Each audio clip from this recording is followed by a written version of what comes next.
ہم اپنے بزرگوں کی کتابیں پڑھتے ہیں، یقین جانیے ہمارے جو یہ 70-80 سال کے بزرگوں میں جو بڑا بڑا نام ہوا نا، مولانا اشرف علی تھانوی، 1500 کتابیں لکھی اور ہر علم کے اوپر کتاب لکھی۔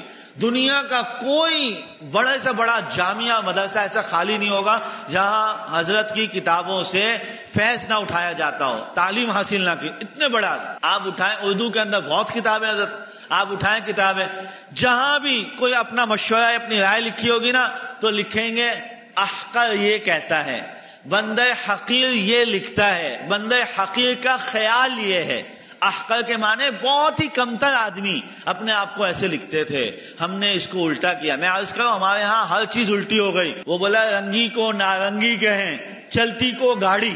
رنگی، یہ جو نارنگی جس کو کہتے ہیں، یہ تو رنگ والا ہے، کتنا خوبصورت رنگ ہے، آرنج رنگ، کتنا چمکدار رنگ ہے، دور دور سے نظر آتا ہے۔ رنگی کو نارنگی کہیں، چلتی کو ہم گاڑی، گڑ گئی، گڑی ہوئی وہ ہوتی ہے جو گڑ جائے کہیں، چلتی کو ہم گاڑی کہیں۔ ہر کام ہمارا الٹا چل رہا ہے، ہر کام ہمارا الٹا چل رہا ہے۔ میرے محترم دوستو اور بزرگوں، ہم میں سے ہر ایک کو اپنے آپ کو خود سیدھا کرنے کی ضرورت ہے۔